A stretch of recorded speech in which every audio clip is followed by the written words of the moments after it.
اكيد كلنا مر علينا موقف ما لقيت مثلا قطه وهي بتجيب لك فرده شرابك اللي ضايع بقالها 3 شهور وتخليك تقول ياه دي لقيتها ازاي دي، او مثلا حد من صحابك يقول لك ان الكلب بتاعه لقى له محفظته اللي كانت ضايعه منه وقلب عليها الدنيا، وبنبقى شايفين ان الحيوانات دول عليهم شويه حركات انما ايه لا ومرزقين كمان. لكن خليني اقول لك ان مهما بلغت قيمه الحاجه او الشيء اللي حيوانك الاليف لقاها لك مش هيوصل ابدا لقيمه الحاجه اللي لقيتها معزه عيله عبد الرسول. طرقع لي بقى ودانك واسمع لي، لايكك الجميل، اشتراكك لو مش مشترك وتفعل الجرس. يلا نكمل. قبل وصول الحملة الفرنسية لمصر كان الحكام المصريين متجهين لنشاط استخراج المقابر الفرعونية من باطن الأرض، وكان بيجينا بعثات من الخارج بعلمائها وأدواتها يستخرجوا المقابر دي وليهم 10% من اللي يطلعوه. وبالفعل مقبرة ورا مقبرة وأثر ورا أثر بدأت الآثار المصرية تنتشر إلى حد ما في أوروبا والولايات المتحدة، وكان الأوروبيين حرفيا عندهم هوس بالآثار المصرية. فأول ما وصلت الحملة الفرنسية لمصر كان في عدد كبير جدا من العلماء مشحونين مخصوص لهدف واحد، ألا وهو البحث واستخراج المقابر. والحقيقة زي ما كان في جزء علمي نتج عنه مجلد من 5 أجزاء اتسمى بوصف مصر، كان في كمان جزء نهب وسرقة وعدد كبير جدا من المقابر اللي اتفتحت، منهم اللي كان بيخيب ظنهم وبيلاقوا أصلا اتسرق، ومنهم اللي كانوا بيلاقوه مليان بخيرات ربنا. في الفترة دي وحتى بعد خروج الفرنسيين من مصر اتحولت تجارة الآثار لتجارة شرعية وقانونية ومرخصة من الحكومة المصرية ومن حكومة الاستعمار، ومعظم التجار اللي كانوا بيشتروا كانوا أوروبيين وأجانب. عاوز أقولك إن في الحقبة دي عدد الآثار اللي خرج بره مصر ما كانش 1000 ولا 2000 ولا حتى 3000. الآثار اللي خرجت قدرت فيما بعد بحوالي 1,000,000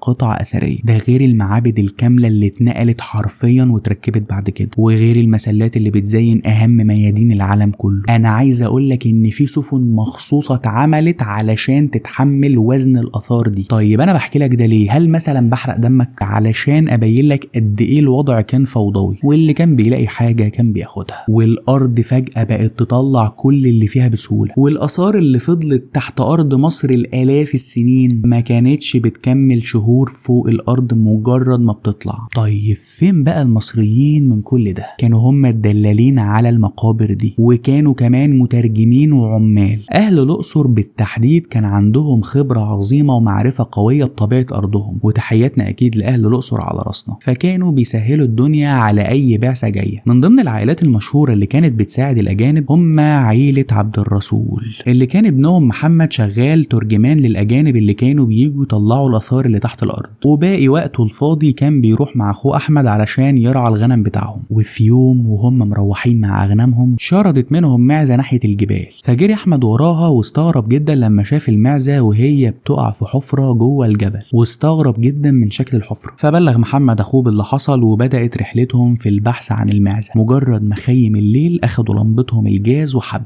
ونزل محمد للحفرة وكان فرحان جدا لما شاف المعزة لسه عايشة وما ماتتش. ومجرد ما قرب من المعزة علشان يمسكها جريت منه لممر بينتهي بسردبين، وخطوة ورا خطوة وراها دخل جوه واحد من السراديب علشان فجأة رجله تخبط في حاجة على الأرض، وبحركة عفوية حركها برجله على أساس إنها صخرة لكنها كانت تقيلة. فقرب اللمبة الجاز على رجله علشان يتفاجئ بتمثال دهب. رفع محمد اللمبة الجاز على المكان وفجأة زاد النور والإضاءة ملت المكان، كل حاجة حواليه بتلمع، كل حاجة حواليه دهب.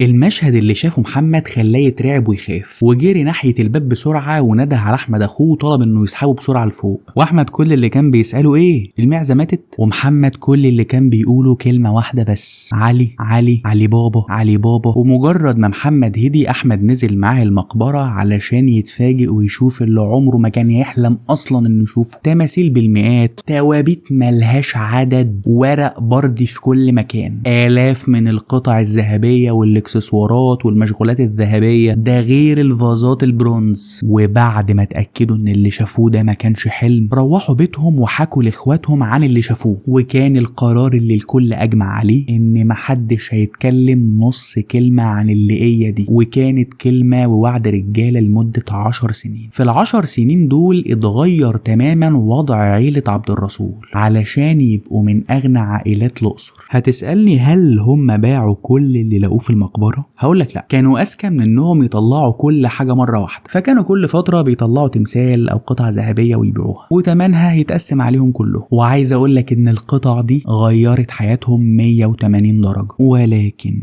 بدأت الآثار مجهولة المصدر دي تغرق أسواق أوروبا وأمريكا وتتباع في المزادات. وقتها جيستون ماسبيرو اللي كان وقتها مدير مصلحة الآثار المصرية أدرك إن أكيد حد من المصريين عثر على مقبرة فرعونية، لأن كل الآثار كانت بتنتمي لنفس الفترة، ويكون كل الآثار دي غير مرخصة يبقى لا الحكومة عرفت عنها ولا هيئة الآثار عرفت عنها ولا بعثات خارجية اكتشفتها. وبعت برقيات لشرطة الأقصر بالذات لتشديد الرقابة على تجار الآثار. وبعد التحريات توصلوا لعائلة عبد الرسول ودبلوماسي كان بيساعدهم بنفوذه انهم يهربوا الآثار بره البلد، وكان اسمه مصطفى أغا آيات، اللي وصلهم لعائلة عبد الرسول انهم تتبعوا محمد اللي كان مسؤول عن بيع الآثار، ومسكوه وهو بيبيع قطعة واتقبض عليه، لكنه ما اعترفش بأي حاجة وكل أقواله كانت ثابتة على حاجة واحدة. دي حتة كده لقيتها وقلت استرزق من وراها واكل عيش. سجنوه كام يوم وبعدين خرجوه، مش علشان بريء ولكن علشان يراقبوه. محمد اجتمع باخواته وقال لهم آن الأوان اننا نقسم اللقية، وطبعا انا اللي هيكون ليا النصيب الاكبر لان انا اللي دفعت ثمنها غالي واتسجنت، لانهم كانوا شايفين ان هو اللي ما كانش حريص وخلى الحكومة تقبض عليه. طلع محمد على مأمور الاسم واعترف بكل حاجة. وقتها مصلحة الآثار كانت مذهولة من عظمة الاكتشاف اللي لقوه، لانها مش مقبرة عادية ولكنها خبيئة ملكية. والخبيئة عبارة عن مجموعة مقابر. بعد ما زادت سرقة المقابر الكهنة راحوا مطلعين توابيت الملوك من مقابرهم وعملوا ممرات سرية تحت الأرض،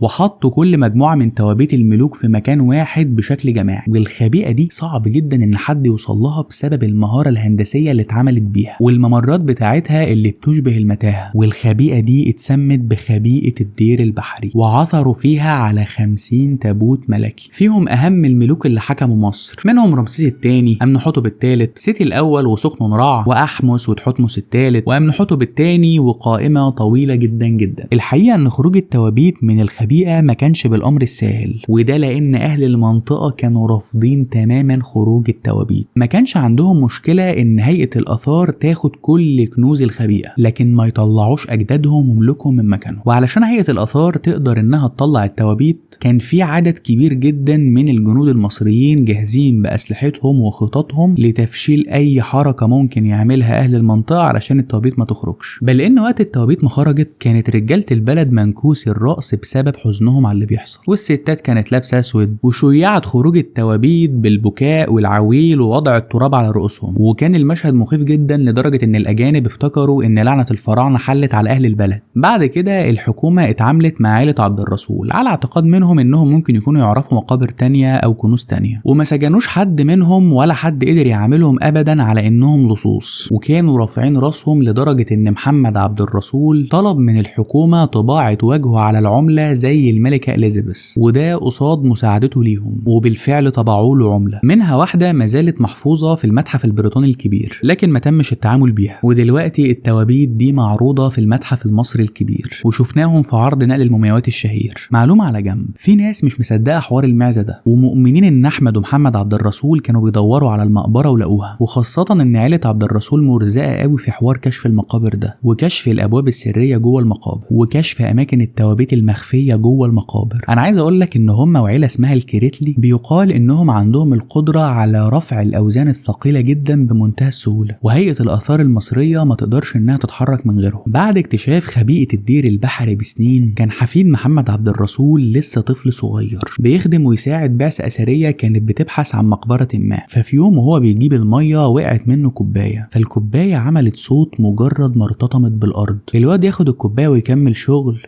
استغرب الصوت اللي طلع من وقعة الكوباية. عشان استغرابه ده ينتج عنه كام فعل بعد كده هيكون السبب في ظهور تاني اهم اكتشاف في التاريخ، الا وهو اكتشاف مقبرة الملك توت عنخ آمون. وعملنا فيديو بعنوان لعنة توت عنخ آمون موجود على القناة، تقدر دلوقتي تخش تشوفه. في النهاية عائلة عبد الرسول كان من نصيبهم ان اسمهم يتحط على اهم اكتشافين في التاريخ، خبيئة الدير البحري ومقبرة توت عنخ آمون. بس كده، شكرا انك وصلت للجزء ده من الفيديو. اثبت وجودك بقى في كومنت بكلمة كنز، وهستنى رأيك في الفيديو. وما تبخلش علينا باللايك والشير، ويا ريت تشترك في القناة لو مش مشترك وتفعل الجرس علشان يوصلك كل جديد اول باول. كان معاكم احمد صقر. سلام.